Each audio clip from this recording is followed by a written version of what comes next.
Good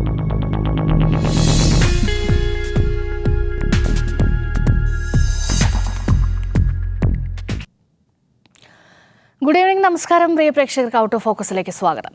സംസ്ഥാനത്ത് തെരഞ്ഞെടുപ്പ് പ്രചാരണം പൊടിപൊടിക്കുകയാണ്. അപ്പോൾ വയനാട്ടിലെ NDA സ്ഥാനാർത്ഥി കെ സുരേന്ദ്രൻ ഇന്നലെ ഒരു ദേശീയ മാധ്യമത്തിന് നൽകിയ അഭിമുഖത്തിൽ പറയുകയാണ്, വയനാട്ടിലെ സുൽത്താൻ ബത്തേരിയുടെ സ്ഥലം മാറ്റണം എന്ന് ആലോചിക്കുന്നുണ്ട്. താൻ തെരഞ്ഞെടുപ്പിൽ ജയിച്ചാൽ അത് ആദ്യം ചെയ്യും. അതുമാത്രമല്ല, ഗണപതി വട്ടം എന്നുള്ള പേര് പകരം സുൽത്താൻ ബത്തേരിക്ക് ഇടുകയും ചെയ്യുമെന്നുള്ളതാണ് സുരേന്ദ്രൻ പറഞ്ഞത്. ഇന്നിപ്പോൾ താമരശ്ശേരിയിൽ വെച്ച് നടന്ന വാർത്താ സമ്മേളനത്തിൽ മാധ്യമപ്രവർത്തകർ സുരേന്ദ്രനോട് ഈ ചോദ്യം ചോദിക്കുകയും ഇതേ നിലപാട് സുരേന്ദ്രൻ ആവർത്തിക്കുകയും ചെയ്തു. അപ്പോൾ പല വിധത്തിലുള്ള ചർച്ചകൾ ഈ വിഷയവുമായി ബന്ധപ്പെട്ട് നടക്കുന്നുണ്ട്. അജിംസ്, തെരഞ്ഞെടുപ്പ് കാലത്ത് ഒരുപാട് കാര്യങ്ങൾ ചർച്ചയാകുന്നുണ്ട്. പ്രത്യേകിച്ച് വയനാടുകാരെ സംബന്ധിച്ച് ഈ വന്യജീവി ആക്രമണം, ഒപ്പം കർഷകരുടെ പ്രശ്നങ്ങൾ, ഒരുപാട് മനുഷ്യരെ ബാധിക്കുന്ന ഒരുപാട് ജീവൽ പ്രശ്നങ്ങൾ ചർച്ച ചെയ്യാനുള്ള ഒരു ഇടം കൂടിയാണ്. അവിടെ പോലും ഇതല്ലാതെ സുരേന്ദ്രൻ ഒന്നും പറയാനില്ലല്ലോ എന്നുള്ളൊരു ദയനീയമായ അവസ്ഥയില്ലേ? അല്ല, BJPയുടെ ഏത് ക്യാൻഡിഡേറ്റാണ് എവിടെയാണ് ജീവൽ പ്രശ്നങ്ങൾ ചർച്ച ചെയ്യുന്നത്? അങ്ങനെ ചർച്ച ചെയ്യുന്ന എവിടെയെങ്കിലും കണ്ടിട്ടുണ്ടോ? ഇല്ലല്ലോ. അവരെ സംബന്ധിച്ച് ഏറ്റവും എളുപ്പമുള്ള അവരുടെ പണി ഇത്തരം കാര്യങ്ങൾ കൊണ്ടുവരിക എന്നുള്ളതാണ്.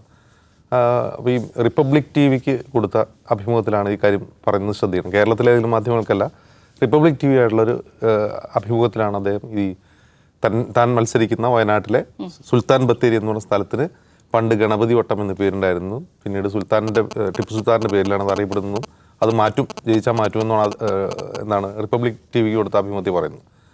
ജയിച്ചാൽ മാറ്റുമെന്ന് കേരളത്തിലെ ഒരു മാധ്യമങ്ങളോട് പറയാൻ പറ്റില്ല. അതുകൊണ്ടായിരിക്കും അദ്ദേഹം അർണാബ് ഗോസ്വാമിയുടെ ചാനലിൽ പോയി പറയുന്നത്. അപ്പോൾ ഇന്നലെ ഈ വാർത്തയുടെ അടിയിൽ വന്നിട്ട് വേറൊരാൾ കമൻറ്റ് ചെയ്തിരിക്കുകയാണ്, ഇനിയും തോറ്റാൽ തൻ്റെ പേര് ഞങ്ങൾ മാറ്റുമെന്നാണ് ആൾ കമൻറ്റ് ചെയ്തത്. പേര് മാറ്റുന്ന ആൾക്കാർ കമൻറ്റ് ചെയ്യുന്നുണ്ട്, അത് വേറെ കാര്യം. പക്ഷേ അത് കഴിഞ്ഞിട്ട് അദ്ദേഹം മാധ്യമങ്ങളിൽ അതേക്കുറിച്ച് ചോദിക്കുന്നുണ്ട്. ഈ റിപ്പബ്ലിക് TVയിൽ വന്ന അഭിമുഖത്തെക്കുറിച്ച് മലയാളത്തിലെ മാധ്യമങ്ങൾ ചോദിക്കുമ്പോൾ അദ്ദേഹം പറയുന്നത്, അല്ലെങ്കിലും ഈ സുൽത്താൻ ബത്തേരി എന്ന പേര് എന്തിനാണ് ഇടുന്നത്? ടിപ്പു സുൽത്താൻ കേരളത്തിന് വേണ്ടി എന്താണ് ചെയ്തത് എന്നാണ് സുരേന്ദ്രൻ ചോദിക്കുന്നത്. സുരേന്ദ്രൻ്റെ ചോദ്യം വളരെ അർത്ഥവത്താണ്. അദ്ദേഹം ചോദിക്കുന്നത് ടിപ്പു സുൽത്താൻ എന്താണ് കേരളത്തിന് വേണ്ടി ചെയ്തത്, പിന്നെ അദ്ദേഹത്തിൻ്റെ പേര് ഇവിടെ ഇടുന്നത് എന്തിനാണ്?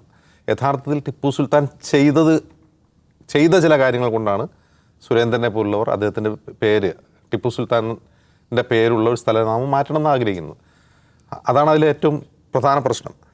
സംഘപരിവാറിനെ സംബന്ധിച്ച്, RSSനെ സംബന്ധിച്ച് ടിപ്പു സുൽത്താൻ എപ്പോഴും പ്രശ്നക്കാരനാണ്. നമുക്കറിയാം, കർണാടകയിൽ സിദ്ധാരാമയ്യ ടിപ്പു ജയന്തി ആഘോഷിച്ചുണ്ടായ വിവാദങ്ങൾ നമുക്കറിയാവുന്നതാണ്. പക്ഷേ കർണാടകയിൽ പോലും അത് വിലപ്പോയില്ല എന്നുള്ളതാണ് പ്രധാനം. ഇപ്പോൾ ഈ ടിപ്പു സുൽത്താനെ കേന്ദ്രീകരിച്ച് ടിപ്പു സുൽത്താൻ്റെ പേരിൽ ഒരു ട്രെയിൻ ഓടുന്നുണ്ടായിരുന്നു ബാംഗ്ലൂർ മൈസൂർ റൂട്ടിൽ. അതിൻ്റെ പേര് മാറ്റി വോഡയാർ എക്സ്പ്രസ് എന്നാക്കി. വോഡയാർ എന്ന് പറഞ്ഞാൽ ടിപ്പുവും ഹൈദറും ഒക്കെ സേനാനായകന്മാരായി പ്രവർത്തിച്ചൊരു നാട്ടുരാജാവാണ് വോഡയാർ. അതായത് ടിപ്പുവിൻ്റെയും ഹൈദറിൻ്റെയും പേര് മാറ്റി വോഡയാറിൻ്റെ പേരിടുകയാണ് ആ എക്സ്പ്രസ് ചെയ്തത്. പക്ഷേ കർണാടകയിലെ BJPക്കാർക്ക് പോലും ഒഴിവാക്കാൻ കഴിയാത്ത, തേച്ച് മാച്ച് കളയാൻ കഴിയാത്ത ഒരു ചരിത്ര പുരുഷനാണ് ടിപ്പു സുൽത്താൻ. അതുകൊണ്ട് തന്നെ ജഗദീഷ് ഷട്ടർ മുഖ്യമന്ത്രിയായിരുന്നപ്പോൾ ടിപ്പു ജയന്തിയിൽ പങ്കെടുത്ത സംഭവങ്ങളുണ്ടായിട്ട് ടിപ്പു ജയന്തി ആഘോഷിക്കുകയും ചെയ്തിട്ടുണ്ട്. പക്ഷേ അവർക്ക് പോലും അത് സക്സസ്ഫുള്ളായിട്ട് ടിപ്പുവിനെ തുടച്ചു മാറ്റാൻ കർണാടകയിൽ കഴിഞ്ഞില്ല.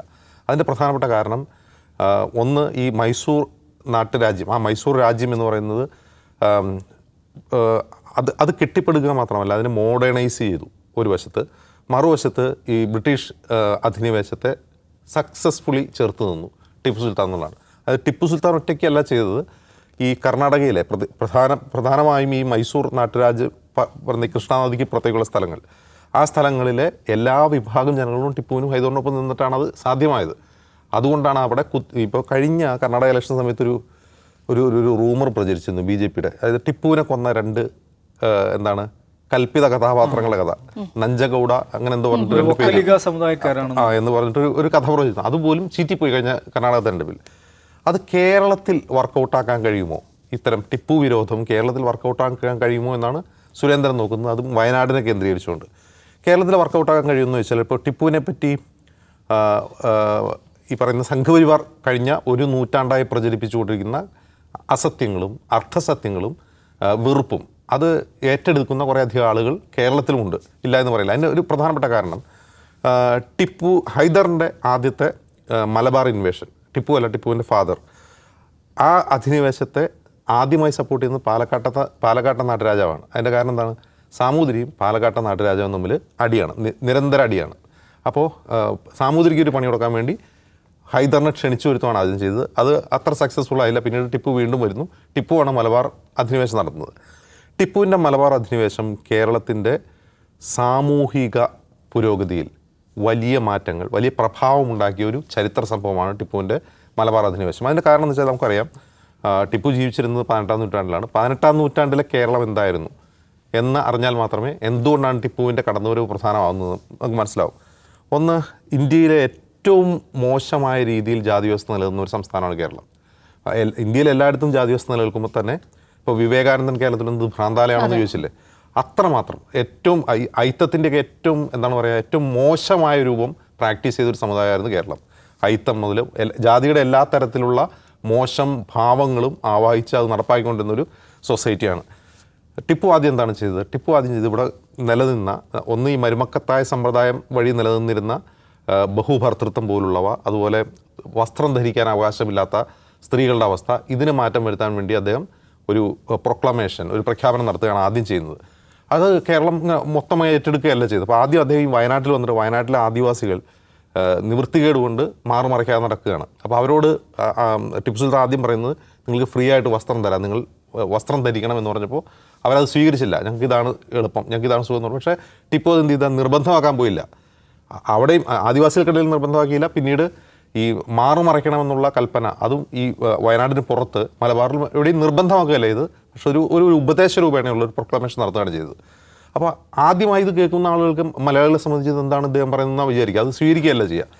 അതുമാത്രമല്ല, ഏറ്റവും പ്രധാനപ്പെട്ട കാര്യം, അദ്ദേഹം ഈ കേരളത്തിൽ നടന്നിട്ടുള്ള ഭൂപരിഷ്കരണം ഉണ്ടല്ലോ, ഭൂപരിഷ്കരണത്തിൻ്റെ തുടക്കം കുറിക്കുന്നത് ടിപ്പു സുൽത്താനാണ്.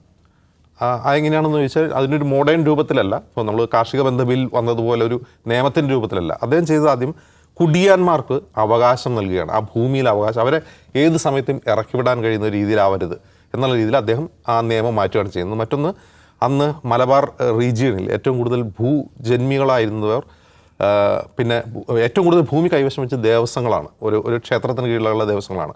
അപ്പോൾ ആ ദേവസ്വങ്ങൾക്ക് കീഴിലുള്ള കുടിയാന്മാർക്ക് കുടിയാന്മാരുടേതായ അവകാശം ഉറപ്പിക്കുന്ന നിയമങ്ങൾ കൊണ്ടുവരുന്നു. അപ്പോൾ ഇതിൻ്റെ ഒരു തുടക്കമാണ്. ഒരു മദ്യം നിരോധിക്കുന്നു, മദ്യത്തിൻ്റെ ഉപഭോഗം നിരോധിക്കുന്നു. അങ്ങനെയുള്ള ഒരു സാമൂഹിക തിന്മകൾ എന്ന് പറയപ്പെടുന്ന പല തരത്തിലുള്ള കാര്യങ്ങളെയും അദ്ദേഹത്തിൻ്റെ അധികാരം ഉപയോഗിച്ച് നിയന്ത്രിക്കാൻ ശ്രമിക്കുന്നു. അത് പൂർണ്ണമായിട്ടും വിജയിച്ചിട്ടൊന്നുമില്ല കേട്ടോ. ഞാൻ പറയുന്ന ഭൂപരിഷ്കരണ, കുടിയാന്മാരുടെ അവകാശങ്ങളുടെ കാര്യത്തിലായാലും, ഈ വസ്ത്രധാരണത്തെക്കുറിച്ചുള്ള കാര്യങ്ങളിലായാലും, മരുമക്കത്തായ സമ്പ്രദായത്തിലും ബഹുവർത്തത്തിലുള്ള കാര്യങ്ങളായാലും ടിപ്പു നടപ്പാക്കിയ കാര്യങ്ങൾ പൂർണ്ണമായും വിജയിച്ചു എന്നല്ല പറയുന്നത്. പക്ഷേ ഈ 18-ാം നൂറ്റാണ്ടിൻ്റെ ഒരു പകുതിയിൽ തുടങ്ങിയ ഈ കാര്യങ്ങൾ പിന്നീട് കേരളത്തിൻ്റെ സാമൂഹിക നവോത്ഥാനത്തിൻ്റെ ഒരു തീ കൊളുത്തുന്ന ഒരു ഇൻസ്റ്റൻസായി മാറുകയാണ്. അവിടെ നിന്നാണ് തുടങ്ങുന്നത്. അവിടെ നിന്നാണ് ഒരു നവോത്ഥാന സംരംഭങ്ങൾ, പിന്നീട് അയ്യങ്കാളി, ശ്രീനാരായണ ഗുരു എന്നിവ വരുന്നത്. ഇനി സംഘപരിവാറിന് പ്രത്യേകമായി ടിപ്പുവിൻ്റെ വരവിൽ കൂടുതൽ അമർഷം തോന്നുകയും അദ്ദേഹത്തെ ഒരു ഫനാറ്റിക്, ഒരു മതഭ്രാന്തൻ എന്ന് വിശേഷിപ്പിക്കുകയും ചെയ്യാനിടയായ മറ്റൊരു കാരണം കൂടിയുണ്ട്. അതിൻ്റെ ഒരു കാരണം, ഒന്ന്, ഈ ടിപ്പുവിൻ്റെ കടന്നുവരവ് ഏറ്റവും കൂടുതൽ സ്വാധീനം ചെലുത്തിയത് മലബാറിലെ, ഈ തിരുവിതാംകൂറിലല്ല, മലബാറിലെ കീഴാളരായ ഏറ്റവും ജാതിയിൽ താഴ്ന്ന ആളുകൾക്കിടയിലാണ്. ഇതിനൊക്കെ ഒരു മാറ്റം വരുമെന്നൊരു ഫീൽ, ഒരു തോന്നലുണ്ടാക്കാൻ സാധിക്കും. കാരണം ഒരു ഭരണാധികാരിയാണ് ഇത്തരം പുരോഗമനപരമായ കാര്യങ്ങൾ പറയുന്നത്. ഏതെങ്കിലും സാമൂഹിക നവോത്ഥാന നായകൻ വന്നിട്ട് ആളുകളെ ഉപദേശിച്ച് മാറ്റുകയല്ല ചെയ്യുന്നത്. ഒരു ഭരണാധികാരി ഇത് പറയുമ്പോൾ ആളുകൾക്കുണ്ടാകുന്ന ഒരു ആത്മവിശ്വാസം ഉണ്ടല്ലോ, ആ ആത്മവിശ്വാസത്തിൽ നിന്ന് വലിയ തോതിലുള്ള ഒരു ചേഞ്ച്, ജാതീയമായൊരു ചേഞ്ച്. ആ ജാതീയമായ ചേഞ്ച് എന്ന് പറഞ്ഞാൽ, ഇപ്പോൾ ടിപ്പുവിൻ്റെ കാലത്ത് 18-ാം നൂറ്റാണ്ട് കഴിഞ്ഞ് നമ്മൾ കേരളത്തിൻ്റെ പോപ്പുലേഷൻ എടുക്കുക, ബ്രിട്ടീഷുകാർ നടത്തിയ പോപ്പുലേഷൻ എടുക്കുക, മലബാറിൽ 18-ാം നൂറ്റാണ്ടിൽ നിലനിന്നിരുന്ന ഈ ഷെഡ്യൂൾഡ് കാസ്റ്റിൽപ്പെട്ട ജാതികളുടെ പോപ്പുലേഷൻ 19-ാം നൂറ്റാണ്ടാകുമ്പോഴത്തേക്കും പകുതിയാവുകയാണ്. അവിടെ നടന്നത് എന്താണ്? വലിയ തോതിലുള്ള കൺവേർഷൻ അവിടെ നടന്നിട്ടുണ്ട്. ഈ കൺവേർഷൻ ഫോഴ്സ്ഫുൾ കൺവേർഷൻ അല്ല, ഈ പറയുന്ന ഇതിനൊക്കെ ഒരു മാറ്റം വരുമെന്നൊരു തോന്നൽ ആളുകൾക്ക് ഉണ്ടാവുകയും ഈ ഷെഡ്യൂൾഡ് കാസ്റ്റ് വിഭാഗങ്ങളിൽ നിന്ന് ധാരാളം പേർ മുസ്ലിമായി മാറുകയും ചെയ്യുന്നു.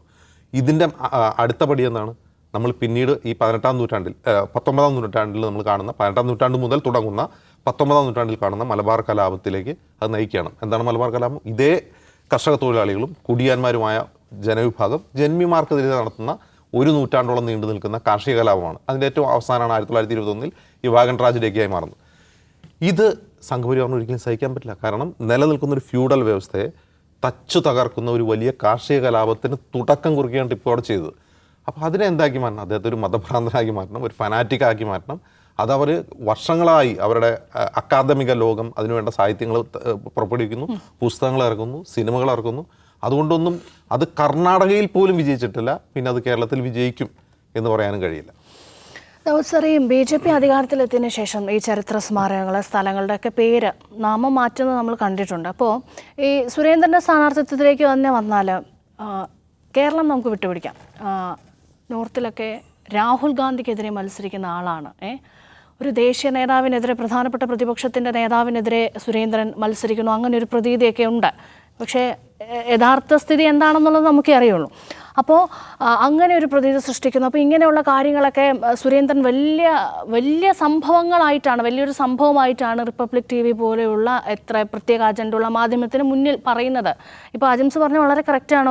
കേരളത്തിലൊരു മീഡിയയ്ക്ക് മുന്നിൽ വന്ന് ആദ്യം ഇത് പറയാനുള്ള ധൈര്യം സുരേന്ദ്രൻ എത്രത്തോളം കാണിക്കുമെന്ന് എനിക്കറിയില്ല. ഇന്നിപ്പോൾ മാധ്യമപ്രവർത്തകർ ചോദിച്ചപ്പോഴാണ് അതിന് മറുപടി പറയുന്നത്. അപ്പോൾ ഇങ്ങനെ ഈ വലിയ സംഭവമായിട്ട് സുരേന്ദ്രൻ വെക്കുന്ന കാര്യങ്ങളെ കേരളത്തിൻ്റെ മതേതര മനസ്സുള്ള മനുഷ്യർ എത്രത്തോളം ഉൾക്കൊള്ളും? ഞാൻ പറയാൻ കാരണം ഇതിൻ്റെ കമൻറ്റ് ബോക്സ് തന്നെ നോക്കിയാൽ അറിയാം.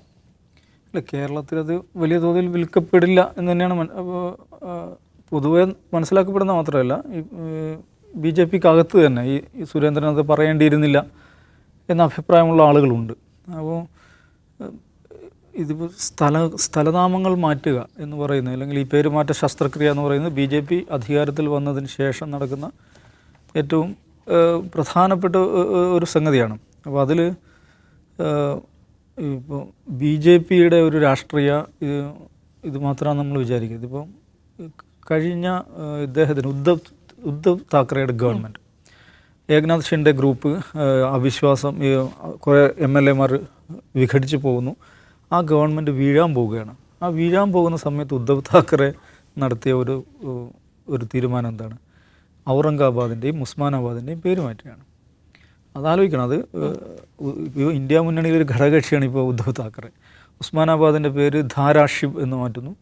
ഔറംഗാബാദിൻ്റെ പേര് സംഭാജി നഗർ എന്നാക്കി മാറ്റുന്നു. അപ്പോൾ ഇതെന്തിനാണ് ഇത് ചെയ്യുന്നതെന്ന് ചോദിച്ചാൽ, ഇത് ഒരു ഏറ്റവും സെല്ലബിളാണ്, പ്രത്യേകിച്ച് ഒരു നാഷണൽ കോണ്ടെക്സ്റ്റിൽ ഏറ്റവും സെല്ലബിളായിട്ടുള്ള ഒരു പോപ്പുലിസ്റ്റ് മുദ്രാവാക്യമാണ്.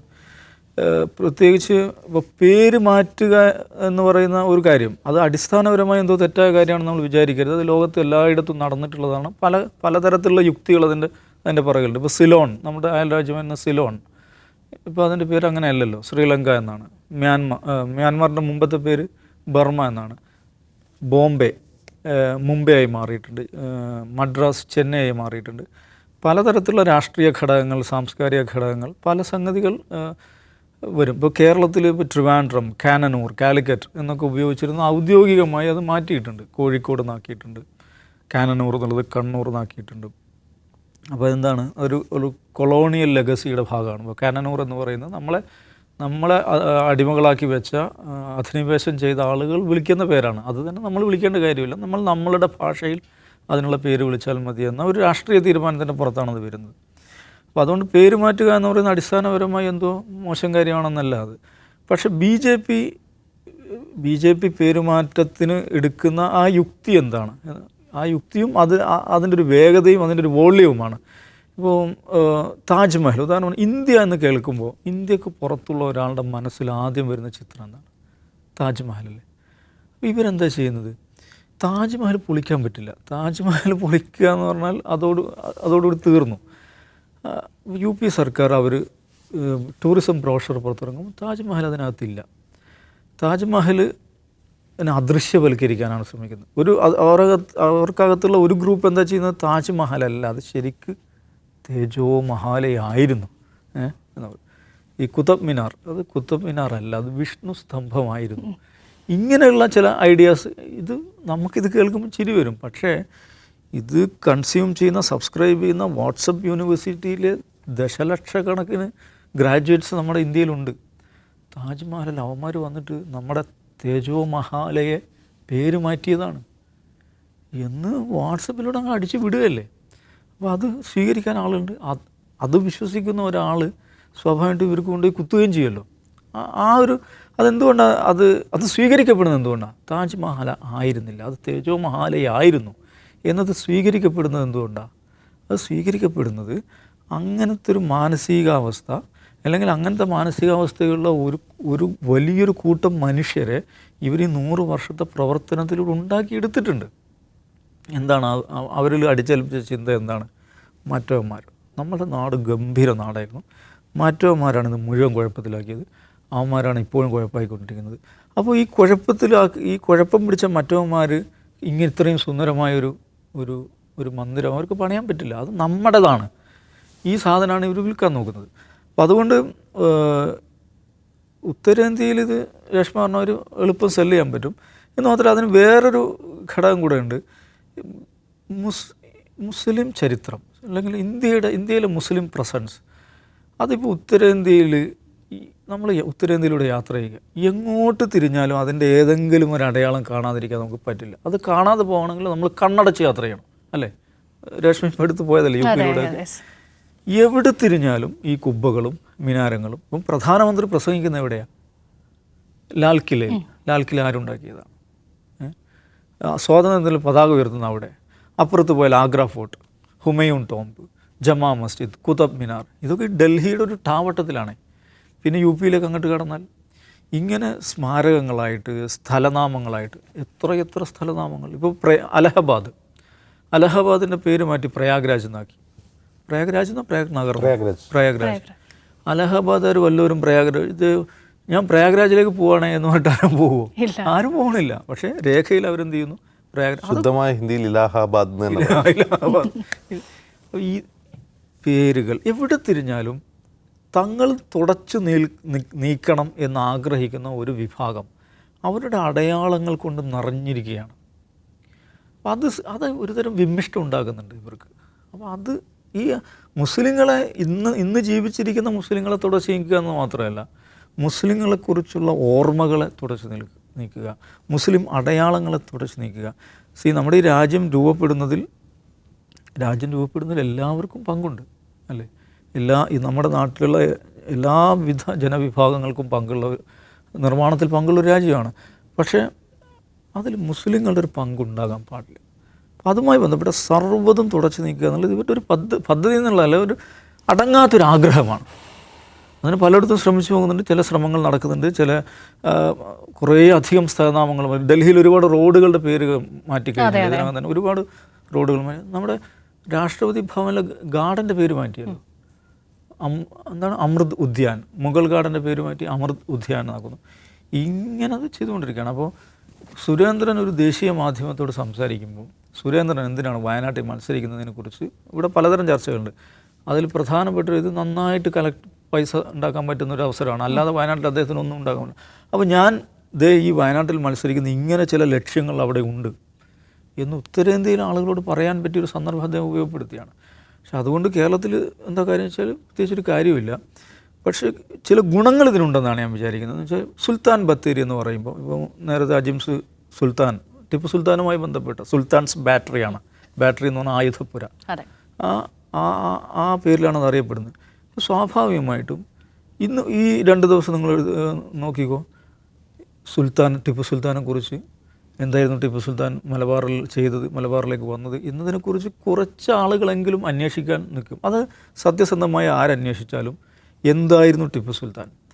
നേരത്തെ അജിംസ് പറഞ്ഞ മാതിരി കേരളത്തിലെ സാമൂഹിക ബന്ധങ്ങൾ എന്ന് പറഞ്ഞാൽ ഈ ശ്രേണീകൃതമായ സാമൂഹിക ബന്ധങ്ങൾക്ക് മേൽ ഏറ്റവും മാരകമായ പ്രഹരമേൽപ്പിച്ചൊരു മനുഷ്യനാണ്. അതിനെന്താണ് ഒരു കൺക്ലൂസീവായിട്ടുള്ള ഒരു പ്രോജക്റ്റാക്കി മാറ്റാനൊന്നും അദ്ദേഹത്തിന് സാധിച്ചിട്ടില്ല. അതിനെ ഒരു ലോജിക്കൽ എൻഡിലേക്ക് എത്തിക്കാനൊന്നും പറ്റിയിട്ടില്ല. പക്ഷെ പ്രഹരിച്ചു അദ്ദേഹം അതിമാരകമാം വിധം കേരളത്തിലെ സാമൂഹിക ബന്ധങ്ങൾക്കുമേൽ പ്രഹരമുണ്ടാക്കിയ മനുഷ്യനാണ്. പക്ഷെ ആ പ്രഹരത്തിൻ്റെ പ്രത്യേകത എന്ന് വെച്ചാൽ അതിഭയങ്കരമായൊരു പ്രവേഗശക്തി, അതിൻ്റെ ഒരു തുടർ ചലനം അതിഭയങ്കരമായിട്ട് കേരളത്തിലുണ്ടായിട്ടുണ്ട്. അപ്പോൾ കേരളത്തിൻ്റെ കേരളീയ സമൂഹ രൂപീകരണത്തിൽ വലിയ പങ്ക് വഹിച്ചിട്ടുള്ള ഒരു മനുഷ്യനാണ് ടിപ്പു സുൽത്താൻ. ആ നിലയിലേക്കുള്ള പഠനങ്ങളിലേക്കും അന്വേഷണങ്ങളിലേക്കും കുറച്ച് ചെറുപ്പക്കാരെങ്കിലും പോകും. അതുകൊണ്ട് സുരേന്ദ്രൻ പറഞ്ഞത് വേറെ നിലയ്ക്ക് ഗുണമാണെന്ന് ഞാൻ വിചാരിക്കുന്നത്. മറ്റൊരു കാര്യം, എന്താണ് കേരളത്തിൽ BJPക്ക് എന്താണ് ജനങ്ങളോട് പറയാൻ എന്ത് രാഷ്ട്രീയമാണുള്ളത് എന്നൊരു ചോദ്യമുണ്ടല്ലോ. കേരളത്തിൻ്റെ വികസനവുമായി ബന്ധപ്പെട്ട്, കേരളത്തിൻ്റെ എക്കണോമിയുമായി ബന്ധപ്പെട്ട് എന്തെങ്കിലും ഒരു പോസിറ്റീവ് പൊളിറ്റിക്സ്, ഒരു പോസിറ്റീവ് അജണ്ട, അല്ലെങ്കിൽ ഒരു പോസിറ്റീവ് മൂവ്മെൻറ്റ് എന്നെങ്കിലും കേരളത്തിൽ മുന്നോട്ട് വെക്കാൻ BJPക്ക് സാധിച്ചിട്ടുണ്ടോ? ഇവർ സംസ്ഥാനം ഭരിക്കുവാൻ ഇവിടെ ജയിക്കുവാനൊക്കെ ആഗ്രഹിക്കുന്നൊരു പാർട്ടിയാണല്ലോ.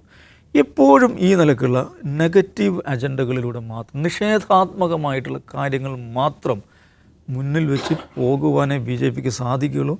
ഒരു നിലക്കും കേരളീയ സമൂഹമായിട്ട് എൻഗേജ് ചെയ്യാൻ ആ പാർട്ടിക്ക് കഴിയില്ലെന്ന് സുരേന്ദ്രൻ തെളിയിക്കുകയാണ്. അപ്പോൾ അദ്ദേഹം ട്രോളപ്പെടും. ഈ ലൈൻ തന്നെയാണ് പിടിക്കുന്നതെങ്കിൽ ഇപ്പോൾ വയനാട്ടിൽ സുരേന്ദ്രൻ മത്സരിക്കുന്നു, സുൽത്താൻ ബത്തേരി ഗണപതി വട്ടമാക്കും.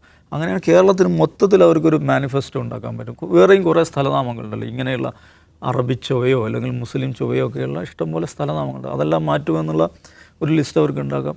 മാത്രമല്ല നമ്മുടെ ഇത് ഒരു ഭാഗം മുഴുവൻ അറബിക്കടലാണ്, ഞങ്ങൾ സംസ്കൃതം കടലാക്കി മാറ്റും എന്ന് സംസ്ഥാനം BJPക്ക് അങ്ങോട്ട് പ്രഖ്യാപിച്ചാൽ മതി. ഇതാണ് ഇതിൻ്റെ അവസ്ഥ. യെസ്, ഇതാണെങ്കിലും വയനാട്ടിലെ നമ്മുടെ സുൽത്താൻ ബത്തേരിയെ നമ്മൾ സുൽത്താൻ ബത്തേരി എന്ന് തന്നെ വിളിക്കും. സുരേന്ദ്രൻ മറ്റെന്തെങ്കിലുമൊക്കെ വിളിച്ചോട്ടെ, ഇതിന് പിന്നിലുള്ള വിദ്വേഷത്തെ, വെറുപ്പിനെ, വർഗീയതയെ കൃത്യമായി മനസ്സിലാക്കാൻ പ്രബുദ്ധരായ മലയാളി സമൂഹത്തിന് കഴിയട്ടെ എന്ന് തന്നെയാണ് ആഗ്രഹിക്കുന്നത്.